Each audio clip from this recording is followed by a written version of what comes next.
Hey, welcome everybody. This is John Paul Mendoza. It's a Paul World. We've got a very special guest. We've got the good doctor. We got Dr. Patrick Newman, Florida Southern State. Is it Florida Southern State? Florida Southern College. Southern College. Okay. Southern College. You guys haven't seceded to become a state yet, but okay. All right. Well, hey, welcome. And Patrick is going to be talking. We're going to talk about all of the things that he's done recently, but more importantly, he's got a book coming out. So maybe we'll get him to coax a little bit about that pre-book. And he just edited a book. And last year he was going to talk about it, but he could not get to FreedomFest because there was no FreedomFest. So, all right, Patrick, why don't we kick off by just talk a little bit about who you are, what you're doing, and that project where you edited that fifth book for Murray. And is it, am I saying it right? Rothbard. Rothbard. Yeah. Okay. Yeah. So why don't we kick it off with that, but tell everybody who you are, just in case you're not a household name yet. This could make it. There you go. Yeah. So well, first, thanks for having me on.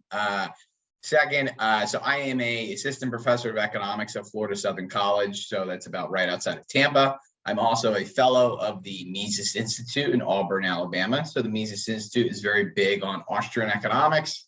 Particularly the ideas of the economists Ludwig von Mises and Murray Rothbard.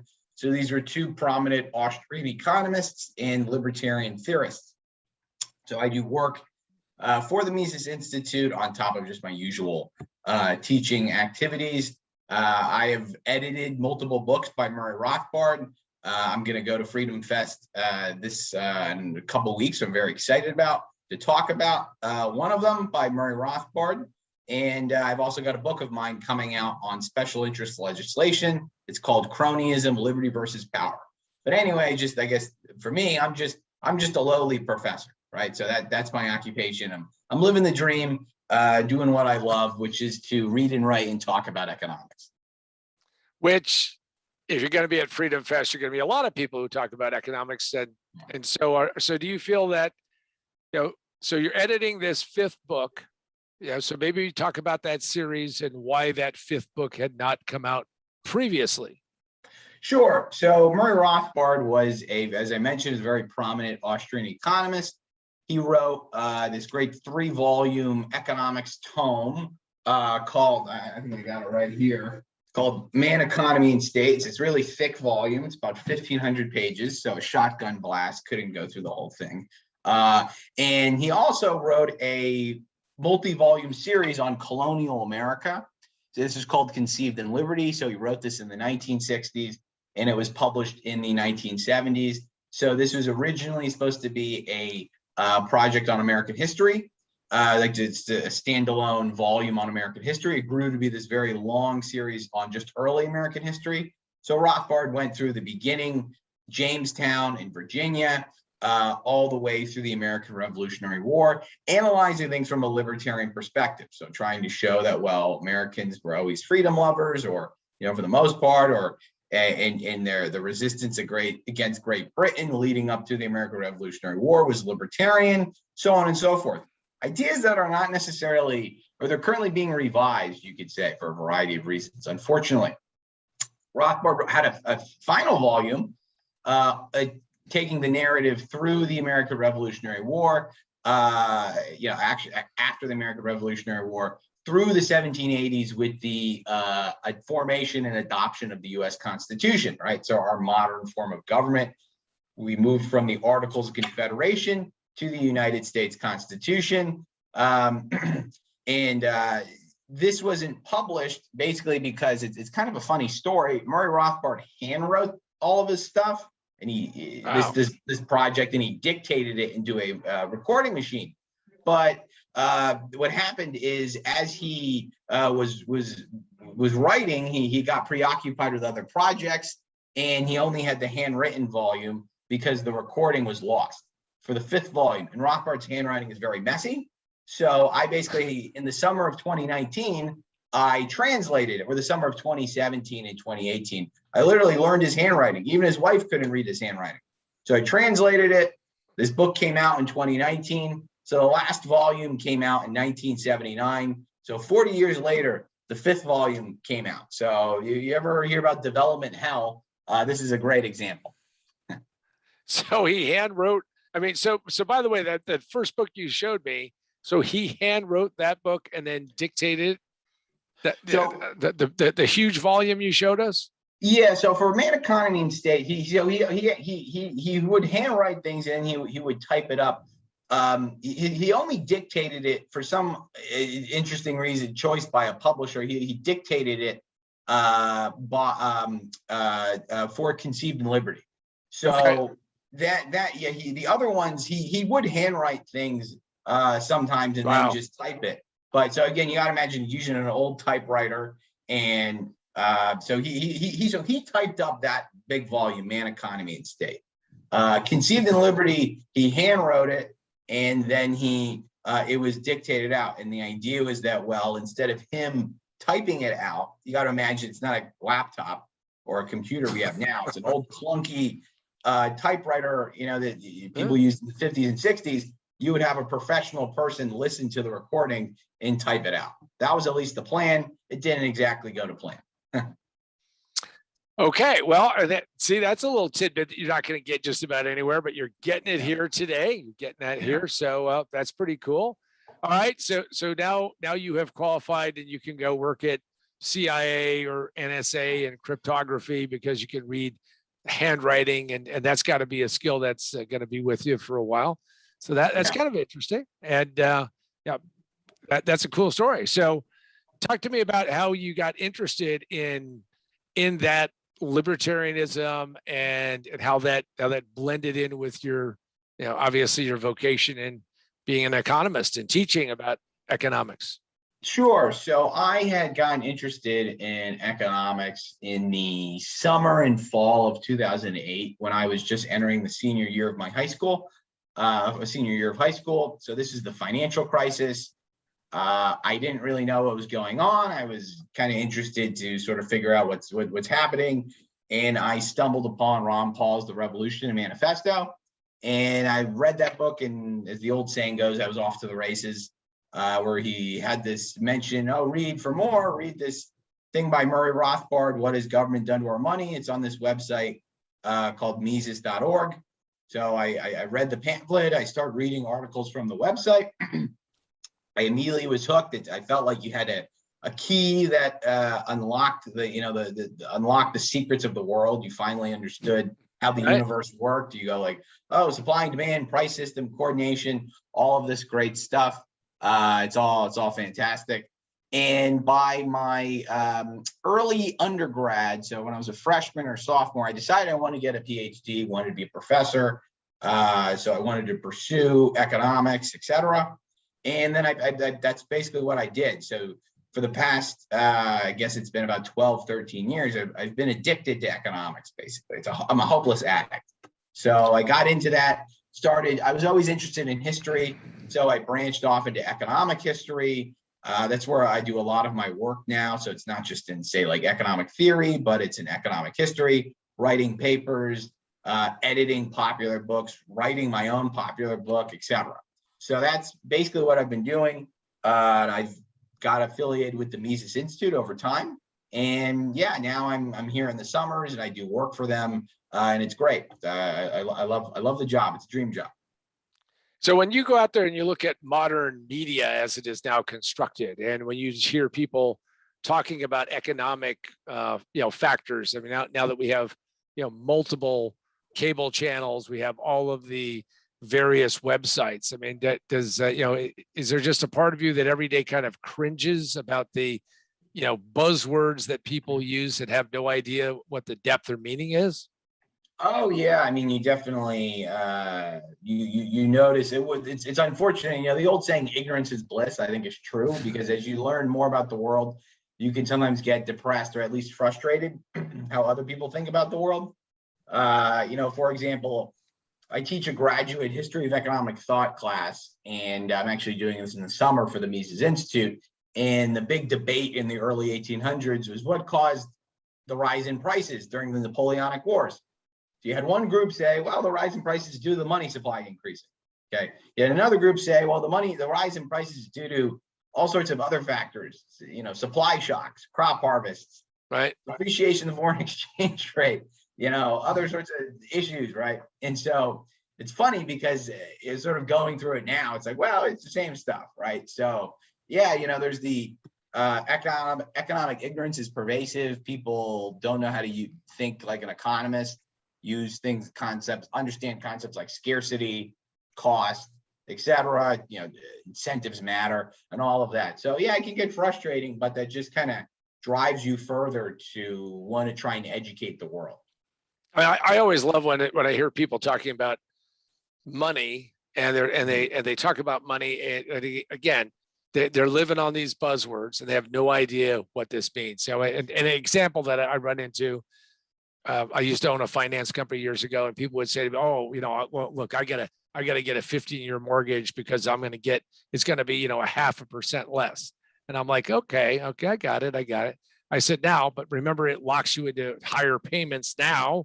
And if things don't turn out, you're stuck with higher payments. And they go, yeah, but look at how much money I'm going to save. And I'm like, okay, so why don't you actually take those side by side, and you can always pay early. There's nothing to stop you. And they're like, wow, yeah, I never thought about that. It's like, yeah. So anyway, it's fascinating. But I mean, you're a professional in this arena. So you're going through, you're reading Murray's notes, you're going through this. So give us a couple of factoids that you hit, that you were surprised about, that maybe people didn't know that Murray had, secretly planted those Easter eggs in that manuscript. Sure. So it's funny you mentioned that because when you read it, yeah, it was almost like I had to learn a language because you can find some pictures of the handwriting and it literally looks like something the founding fathers wrote, which is highly ironic because it's written about, it's written, about the 1780s, and it looks as if it was written in the 1780s. The cursive, the flower, and even the pages I was working with, these old pieces of paper from the 50s, so they were yellow and they were, it wasn't quite National Treasure starring Nick Cage, but I would like to imagine I was somewhat close. So one, at least part of the way of sort of learning how to do this was he would sometimes quote things. So he would quote the Constitutional Convention debates. It's very famous, a collection by Max Farrand. It was primarily James Madison, whose notes, but this guy named Max Farrand, I think it was published in like the early 1900s or something. So I could look online and I could look at the words and that's what that word, or that's what that letter is, etc. And so I could learn how he abbreviated things. So sometimes he actually would write his ands, like, Patrick and Benjamin. He'd write, Pat and plus Ben, right? So he used pluses. So there's this whole Rothbardinese basically that you had to learn in order to understand what was going on. He had a couple of Easter egg, or at least it was Easter egg in the sense I was the only one who had read this since he wrote it in like the 60s basically. Right. No one had read. His wife tried to read it in the 70s after Rothbard died in 1995. She couldn't do it, and so it was like you're sort of uncovering a lost sort of manuscript, literally. And he would sometimes put in funny things where he was talking about someone's proposal to the Constitutional Convention, and he said, well, this is very similar to, it was a proto-Keynesian multiplier, right, which is sort of an anachronistic way of describing it. It was great, but little things like that, and just other things where you felt like you sort of understand the man, so to speak. Obviously, you're working through his writing, but you got an argument that's not really described a whole lot, and it's really kind of fascinating. And so that to me was the main Easter egg, because a lot of people had always wondered what he said. This is one of these lost projects. Murray Rothbard died relatively early in his late 60s in 1995, and he had a bunch of projects people wish he got around to publishing. This ranked at the top, basically, or near the one of the top books. Right. And his view on the Constitution is really interesting, particularly from a libertarian perspective. It's something that's influenced me greatly, as well as the American history that I've been writing. So he took a different view than the traditional view that when the founders put the Constitution together, that this document was just this amazingly great document. But it sounds like he didn't quite agree with that assessment, that he didn't quite see it as that they had now taken the Articles of Confederacy and then perfected it, right? Am I saying it the right way? So this wasn't a perfection. This was a something else. It was a retrogression. Yeah, he was a fan of the Articles of Confederation, at least more than the Constitution. So traditionally, people will say, well, the Articles of Confederation isn't perfect. You had all these states, they were printing all this paper money, they were raising tariffs on each other. The economy was depressed in the 1780s, et cetera. So the wise founding fathers, the great men, James Madison, Alexander Hamilton, George Washington, Robert Morris, Gouverneur Morris, James Wilson, blah, blah, blah, blah, blah. They all met at Philadelphia. They had a big powwow in the summer of 1787. They drafted this constitution, and they wanted to create a limited government. So, with strictly enumerated powers, et cetera. And it's only been through sort of later interpretations of the Constitution, or initially someone like Alexander Hamilton, then Henry Clay, then Abraham Lincoln, then Woodrow Wilson, FDR, all of these big villains, I guess, in libertarian history, you could say, that it sort of got its current interpretation, basically, to view these vague clauses like necessary and proper, general welfare, et cetera, very broadly, to say the United States government has a tremendous amount of leeway to doing what it wants, et cetera.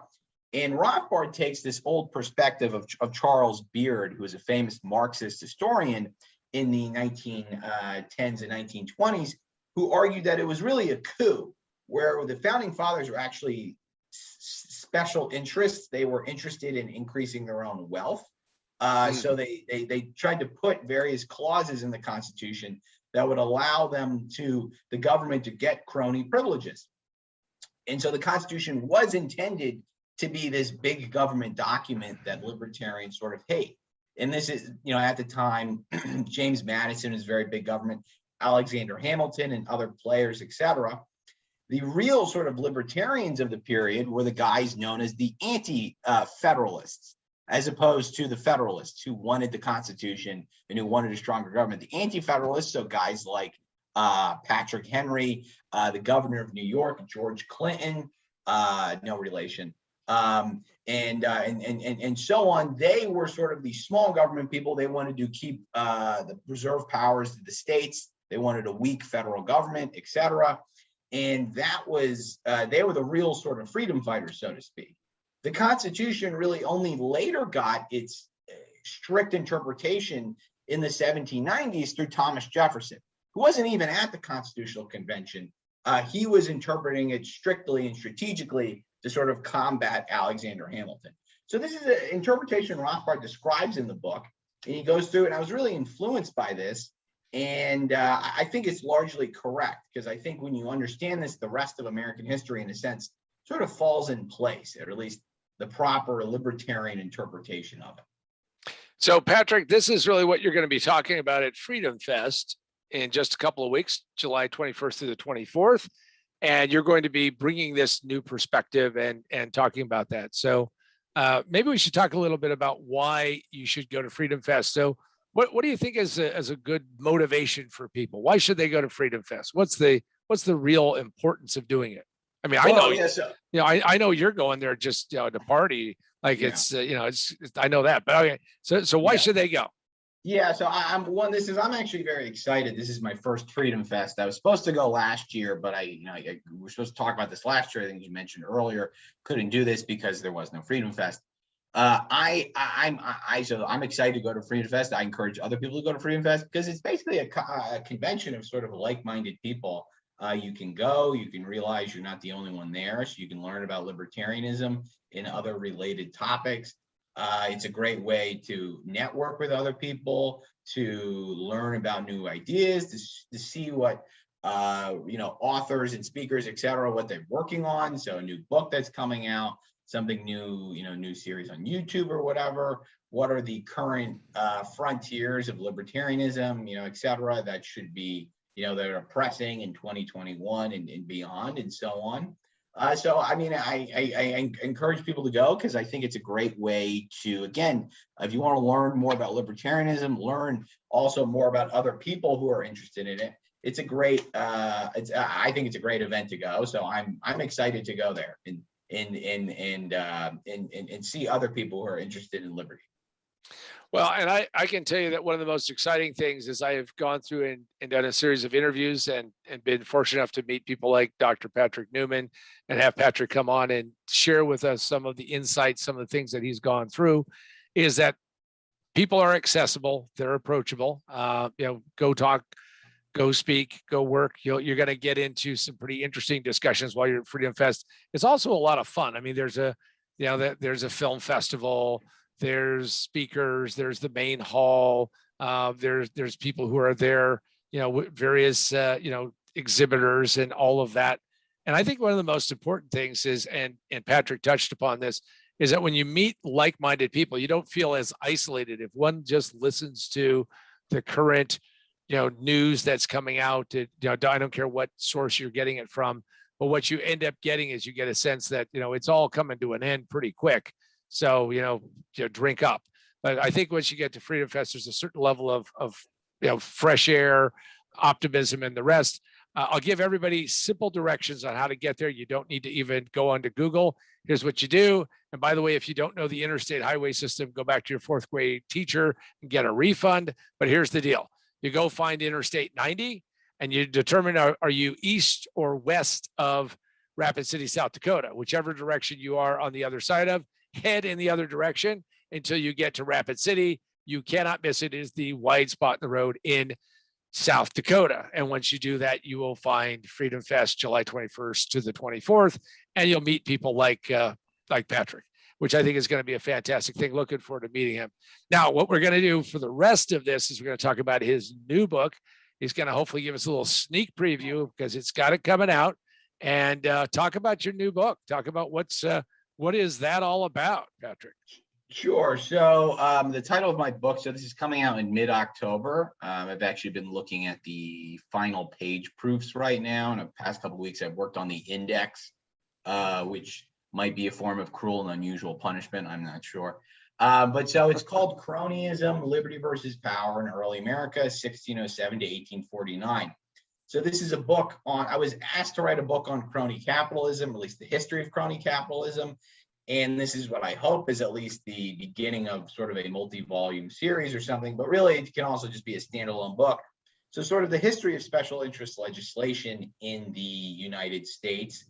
So when you think of something like special interest legislation, it's legislation that doesn't benefit the public at large, even though that's the justification for it, but is really just sort of benefits one group at the expense of everyone else. So even though protective tariffs are advocated because they're going to protect jobs and blah blah blah blah blah, it's really just, well, you're going to increase the profits of, say, the steel industry at the expense of foreigners and domestic consumers, right? So that at least is the real reason for why you have tariffs. You can make similar reasons for subsidies and so on. So I try and analyze the history of these types of laws. So how did they come into being, right? When were the periods where they were increasing? When were the periods where they were going down? And I argue that it's sort of a jagged increase where it went up. The special interest legislation, cronyism, went up, then it went down a little bit, then it would go up again. And I used what I call the liberty versus power theory to describe this, which is really something Murray Rothbard wrote about in his Conceived in Liberty series, which I've mentioned earlier. And it's also originally comes from Lord Acton, sort of a famous libertarian historian of the late 1800s. And the idea is that, well, first of all, history is it only applies obviously to the situations where these conditions hold, but history is sort of a clash between the forces of liberty and the forces of power. So the forces of liberty are those economic forces that want to bring about smaller government, so free trade, low taxes, low debt, low non-interventionism, hard money, anti-central banking, so on and so forth. So they're against cronyism. And the forces of power want to bring about an increase in cronyism. So they want protective tariffs, subsidies, big national debt, large military, so on and so forth. So when power controls the government, cronyism goes up. When liberty controls the government, cronyism goes down. So you can kind of think about it very briefly as like the Jeffersonians versus the Hamiltonians, right? Right. And yeah. And so when that's the first part, right? So history is a clash of between liberty and power. The second is that, well, it comes from Lord Acton. It's a great quote, and it says, "Power tends to corrupt, and absolute power corrupts absolutely." And the idea here is that when the forces of liberty take control of the government, they're only able to sort of moderately reduce cronyism, and this is because they get corrupted. So the radicals kind of lose sight. They start to say, well, we got to look forward to the next election. We got to cater to our select supporters. We got to cater to this new group. A lot of stuff that you can kind of think about. Well, this is what often, the modern, at least libertarians, this is what happens to a lot of libertarian politicians. And then the third sort of plank is that reform is difficult. Getting rid of cronyism is difficult precisely because power corrupts. So this explains sort of the jagged increase, right? So initially, the Hamiltonians were in control of the government. Cronyism goes up. Then the Jeffersonians take control. Cronyism only goes down a little bit before it goes up again, right? So that's sort of the general process. So it's an exciting book. I'm excited about it, and it really goes through. Yeah, hopefully other people are too. But it really goes through an in-depth history of America from an explicitly sort of libertarian perspective. And did you take a cue from Murray and handwrite it out and then dictate it and then have somebody, 10,000 monkeys type it in? And then, did you do that approach? Maybe. I only actually used about 9,000 monkeys. So okay. I had that. Yeah, I do. It is kind of weird. I've always done this, even when I was young. I do actually handwrite things out. At least it's like the first draft. And then, I type it up myself. And that's just because when I write, I cross things out and it's easier to kind of get my initial thoughts. But I don't dictate, no. So I really, now, in today's world, we can back up technology and et cetera. But even then, I prefer to type my own things out. Yeah. All right. Well, I don't know if you know it or not, but all the Seinfeld episodes were handwritten. Did you know that? Really? Yeah. No. Yeah. On yellow pads with blue pen. Well, yeah. I should know, because when I was young, in elementary school in the 90s, all my gym teachers always referred to me as Newman, right? Oh, I don't know if that's a good one. Yeah, they Newman, right? Because that's my last name. And I'm always like, why are these people calling me Newman? And I finally watched an episode in like the early 2000s. I was in middle school and I go, oh, okay, now it all makes sense. Now you got it. So hopefully my book will then be as successful as Seinfeld. So. Yeah, you never know. You never know. Yeah. This could be the launch of it. And the title again of the new book is Cronyism: Liberty versus Power in Early America. It's going to be published by the Mises Institute, and it's coming out in mid-October. Excellent. Well, any last thoughts before we wrap up? No, so I think, I'm excited to talk about Murray Rothbard's Conceived in Liberty at FreedomFest. I'm excited to also make a plug for my book. I'm excited to go to FreedomFest, and I just want to thank you again for having me on. Well, I want to thank Dr. Patrick Newman, and Patrick has been a wonderful guest, and hopefully you've learned a couple things.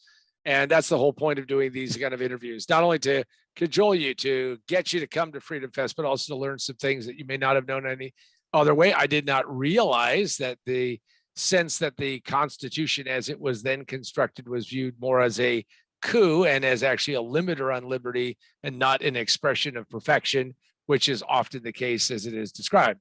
I'm John Paul Mendoza for It's a Paul World, and you've just listened to Dr. Patrick Newman, and I can't wait to see not only him at FreedomFest, but see each and every one of you. Thank you, everybody.